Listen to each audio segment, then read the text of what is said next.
Hello hi नमस्कार जय जगन्नाथ। आज आम झीर जन्मदिन शुभ अवसर में दादा तरफ एक कविता थेरी थेरी चाली रे तो किनी नेऊ मन सबुरी आखिरे तू साजिचु सपन विद्या बुद्धि रे तू हेबु जगजिता सबुदिने शुणुथिबु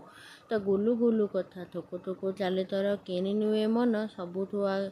सबुरी आखिरे धन साजिचु सपन आखिरे आखिए सपन तू नहीं आजिर दिन रे आसीथिलु तुई आसीबा खुशी रे तर हसुथिला घर आज पुणी फेरिछि से शुभ अवसर चाहू चाहू 2 वर्ष गला तते पूरी जना पड़ी नाई समय तते देइछु पासरी आज आम घरर से शुभ दिन जनाऊछि तते गुदु शुभ अभिनंदन हस खुशी भरी जाऊ तो जीवन रे मातारिणी ढांकी रखिबे तांक पणतरे तो खुशी रे न लागू काहारी नजर आशीर्वाद रखी थांतु बाबा विश्वेश्वर